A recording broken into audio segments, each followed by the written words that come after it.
I used to listen to Bishnu Berry.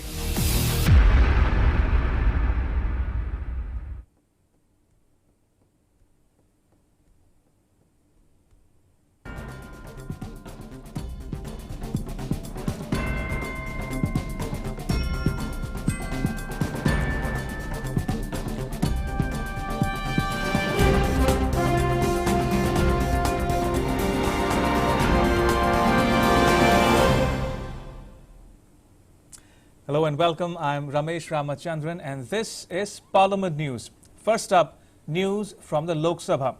The Lok Sabha was adjourned for 2 hours on Wednesday as a mark of respect to Ram Swarup Sharma, a BJP member of Parliament from Mandi constituency who passed away. The House also paid tributes to Manohar Lal Saini who died on 8th March. As soon as the House proceedings resumed, the opposition Congress party urged the centre to resolve the ongoing farmers' protests over 3 agriculture laws. Raising the issue of the ongoing farmers' protests in the capital, Ravneet Singh Bittu of the Congress pleaded with Speaker Om Birla to invite the leaders of all political parties to find a solution. Manish Tiwari of the Congress claimed that the COVID-19 vaccination drive is not going on properly. He alleged that the government is laying more stress on export of vaccines rather than inoculation of Indian citizens. But Rajiv Ranjan Singh of the JDU strongly refuted the charge. He commended Prime Minister Narendra Modi for controlling the COVID-19 pandemic. Now, External Affairs Minister S. Jaishankar made a statement on Vaccine Maitri. Initiating the debate on demand for grants for the Ministry of Health and Family Welfare, Manish Tiwari demanded that India must take the initiative as the current head of the executive board of the WHO to hold China responsible for spreading coronavirus across the globe. Tiwari claimed that the pace of vaccination is very slow. Many of those who received the first dose of the vaccine did not take the second dose. And participating in the debate, Rajiv Ranjan Singh of the JDU said Prime Minister Modi has spoken to all states for their suggestions and tried to solve their problems. He said PM Modi has shown the highest standard of cooperative federalism. Singh said the Modi government, by running scores of trains, ensured that lakhs of migrants reached home within days of declaration of lockdown. He defended the government's decision to export vaccines to other nations, saying that the move enhanced India's honor and served humanity. Singh criticized the Congress for allegedly doubting the efficacy of Indian vaccines and spreading rumors about them. He asked Manish Tiwari not to create panic. Singh said there is no shortage of Indian vaccines and everyone will get the vaccine phase-wise. Taking part in a discussion on demand for grants of the Health Ministry, YSRCP's Sanjeev Kumar Singhari argued that vaccination is a waste of money as universal vaccination is neither possible nor warranted. He said that crises such as COVID-19 occur once in 100 years, so the government should not give much importance to the coronavirus pandemic. The Lok Sabha passed the Appropriation Bill 2021-22, authorizing the government to draw funds from the Consolidated Fund of India for its working as well as implementation of its programs and schemes. Now, this completes the 2/3 of the exercise for approval of the budget for 2021-22. The appropriation bill authorizing payment and appropriation of specified sums from the Consolidated Fund of India for 21-22 was introduced by Finance Minister Nirmala Sitharaman. The bill was later approved by a voice vote. Earlier, the House discussed demands for grants of different ministries, including railways, education and health. The Lok Sabha will now discuss the finance bill, which essentially contains the government's tax proposals. And once the bill is passed, the budget exercise is complete. Now, both appropriation and finance bills are classified as money bills, which do not require the explicit consent of the Rajya Sabha. The upper chamber only discusses them and returns the bills. After passing the finance bill, it enters the statute as the Finance Act, and thus the final budget gets approved. Health Minister Harshvardhan on Wednesday said India is not giving COVID-19 vaccine to the world at the expense of the needs of the local population. Speaking on the demands for grants for the Health Ministry, he said the government has not reduced the expenditure on health, as has been alleged by certain members. On the criticism that India is providing coronavirus vaccine to other countries when it's needed more at home, the minister said India is not giving the vaccine at the expense of its own people. He said the government has discussed the matter with experts and tried to strike a right balance. He said the whole world is a family and that mankind should benefit from the vaccine. The minister said the government is treating the health sector in a holistic manner. The government has taken many efforts to deal with the pandemic and is future ready to deal with any such eventuality. And citing data about the work in the sector, the minister said 157 medical colleges are under various stages of implementation across the country. He said the expenditure on health as a percent of GDP has increased from 1.3% in 2014 to 1.8% in 2020-21. He also said that so far 22 All India Institutes of Medical Sciences have been sanctioned by the Modi government. Talking about COVID-19 vaccination, the minister said as many as 3.5 crore people have been given the jab. India has so far accounted for 36% of all vaccinations conducted across the world. Earlier, taking part in the discussion, Manish Tiwari of the Congress claimed that COVID-19 vaccination is not going on properly. He alleged that the government is laying more stress on export of vaccines rather than inoculation of its own citizens. He said so far only 3.5 crore people in the country have been vaccinated, while 5.7 crore doses were given to 72 countries. And now the news from the Rajya Sabha. Now, Foreign Minister Subramaniam Jaishankar said India's reputation as the pharmacy of the world stands reinforced by the way it reached out to other countries in the midst of a global crisis and supplied vaccines to 72 countries.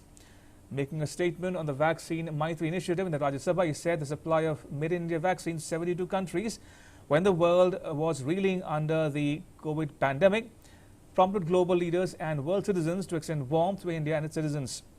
Now, even as the pandemic was in full fury, there were already global demands for India's pharmaceutical and medical capabilities, which could be met largely due to extraordinary ramp-up of India's COVID-related capabilities. Talking about low fatality rate and high recovery rate, he said, I quote, "Our reputation as the pharmacy of the world has been reinforced and the faith in Make in India has been strengthened. But more than the vaccines, New Delhi's policies and conduct have emerged as a source of strength for the stressed and vulnerable nations of the world.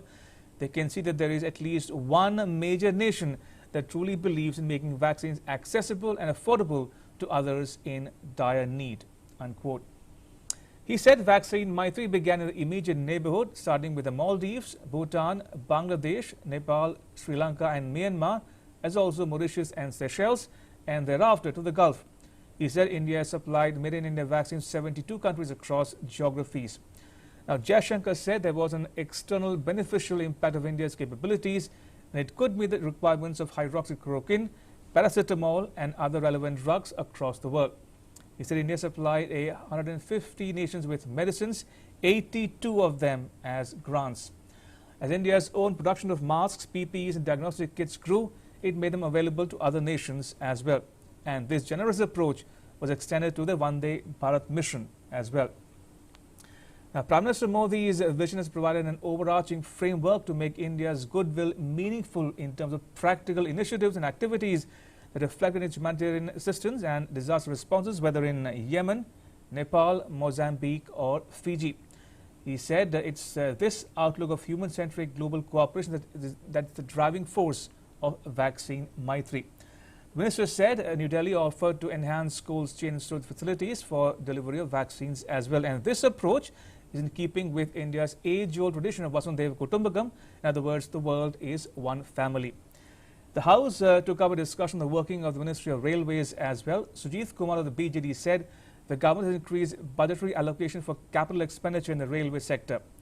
Ram Vichar Netam of the BJP said rail accidents have decreased. Replying to the debate, Rail Minister Piyush Goyal said over 64 lakh migrant labourers reached home safely on board the Shramik trains during the pandemic. He said free meals and free packaged water were given on the Shramik trains. He said every state was given the number of trains they demanded.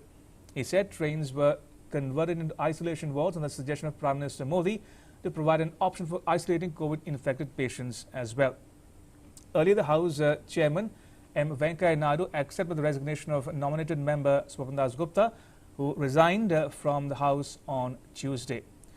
Now, during question hour, Housing and Urban Minister Hardeep Singh Puri said that the country was going to relocate to a new Parliament building where there will be enough more space. The government has obtained approvals for building a new Parliament building by the year 2022 and for the Central Vista Avenue as well. And during the stage of building a new complex, some buildings will be demolished. He said the idea is to bring all offices in the Central Secretariat complex, which will have space for 50,000 people working and connected through an underground shuttle tunnel so that transportation becomes easy. The minister said each step will be taken with a timeline and cost estimate, among others. The project of the Central Vista, the nation's park corridor, envisages a new triangular parliament building, a common secretariat, revamping of the 3-kilometer-long Rajpath from Rashtrapati Bhavan to India Gate, a new residence for Prime Minister Modi and Prime Minister's office as well, and Vice President M. Venkaiah Naidu's enclave. The minister said Tata Projects was won the tender for the construction of the new parliament building complex. Moving on, during Question Hour, Petroleum Minister Dharmendra Pradhan said states such as Maharashtra should reduce taxes on fuel to give release to consumers. He remained non-committal on cutting central taxes. The minister was responding to Shiv Sena leader Anil Desai's query as to why the government was raising the percentage of ethanol blending and not taking immediate steps such as reducing the taxes on fuel. The minister said the ethanol blending scheme was launched during the tenure of late Prime Minister Atal Bihari Vajpayee, but it was set aside thereafter. Now the current government is giving priority to this program. Minister of State for Home Affairs G. Kishan Reddy said the government has sought input from various quarters for criminal law reforms, including sedition, and set up a committee for the same. He said the government has not lodged false cases against anyone despite remarks made against it during the CAA agitation and farmers stir alike. Replying to supplementaries during Question Hour, Reddy said only 96 arrests have been made under the sedition law in 2019. 2 persons have been convicted and 29 acquitted between 2015 and 2019 under the law, while various other cases are in different stages. And with that, it's a wrap on Parliament News. Thanks for watching. Goodbye.